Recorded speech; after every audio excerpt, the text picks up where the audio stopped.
我们家用车长期放置不开，最多能停放多少天？首先是这块汽车电瓶，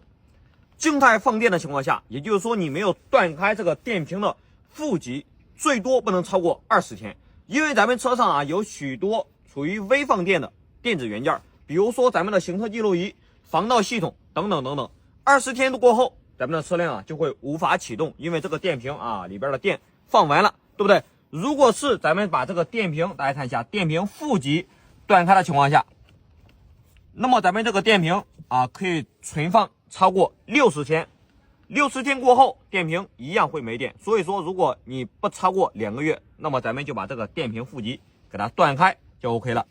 第二个就是轮胎了老铁们来看一下，这是个活生生的例子暴弟在这边拍视频，刚好看到一台车，看一下。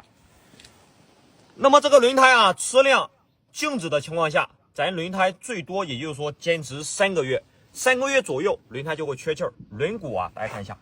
轮毂就会压住这个轮胎，时间一长，你想想这个轮胎它是不是就报废掉了？就像这种情况，没气儿了，轮毂压住了轮胎，对不对？所以说咱车辆要长期停放的情况下，你最好给这个轮胎多充气儿，充到 3.0 3.5 也没问题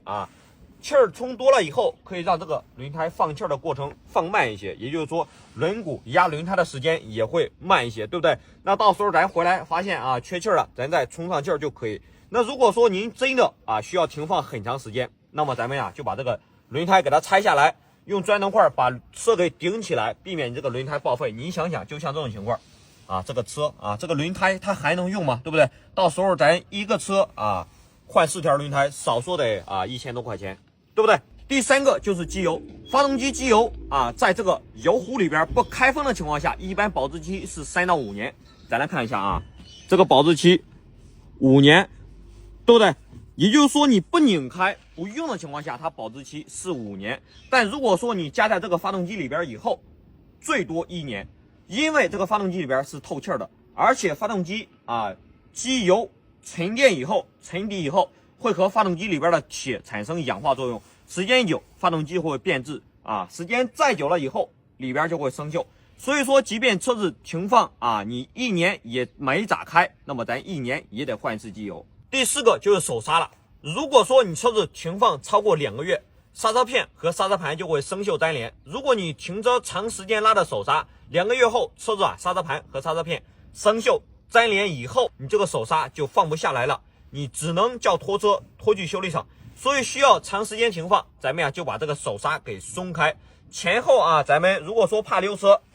前后放一块砖头给它顶住，这样车辆就不会溜车了，对不对？还有呢，就是说车子记得停在干燥的地方，避免车内发霉。所以根据以上4点，暴弟建议大家，如果有条件，咱们长时间停车，建议最晚也要2周启动一下，可以给电池进行充电，也可以改变一下轮胎的受力面，也不至于说让一个面一直承受压力，对不对？同时呢，也可以提高咱发动机的活跃度，并且避免这个刹车盘生锈粘连。朋友们，你学会了吗？